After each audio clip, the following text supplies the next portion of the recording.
నమస్తే అండి తెలంగాణ ప్రజలందరికీ. నేను ఇప్పుడే ఒక రేవంత్ రెడ్డి గారి స్టేట్మెంట్ చూసిన. ఫిబ్రవరి మొదటి వారం నుండి మార్చి 31లోగా 4 పథకాలను పరిశీలించండి అని చెప్తుండు. రేషన్ కార్డులు, రైతు భరోసా, ఇందిరమ్మిన్లు, ఆత్మీయ భరోసా ఇవి అమలు చేసే ప్రయత్నం చేయమంటుండు.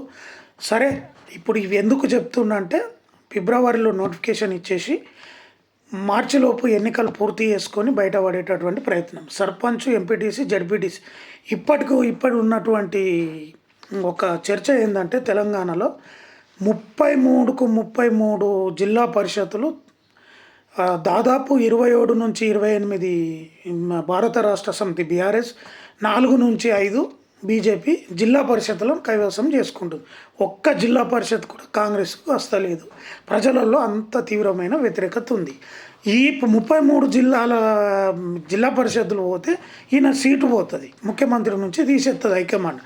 కాబట్టి ఈ పథకాలను ఆశ చూపి ఓట్లు దండుకునే ప్రయత్నం చేస్తుండ్రు. ఈ వీడియోని ప్రతి గ్రామంలో ఉన్న అన్ని గ్రామాల తెలంగాణలో ఉన్న గ్రూపులకు ఫార్వర్డ్ చేయండి.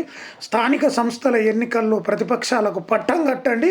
ప్రతిపక్షాలకు పట్టం కడితేనే ఇటువంటి ప్రభుత్వాలకు బుద్ధొచ్చి పథకాలను అమలు చేయాలి. ఈ 4 పథకాలలో కూడా మహిళలకు ఈ వీడియో ముఖ్యంగా అక్క చెల్లెమ్మలకు, తల్లులకు షేర్ చేయండి. ముఖ్యంగా ఈ 2 నిమిషాల వీడియో.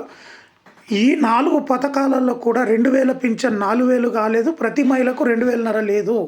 రేవంత్ రెడ్డి గారి స్టేట్మెంట్లనే ఇచ్చిండు. కాబట్టి దయచేసి మహిళలకు 2000 పింఛన్ 4000 లేదు, 2500 మహాలక్ష్మి లేదు. ఇవి కేవలం స్థానిక సంస్థల ఎన్నికల కోసమే. దయచేసి ఈ వీడియోని మీకు ఎంత ఎక్కువైతే అంత వైరల్ చేయాలని కోరుతున్నాను.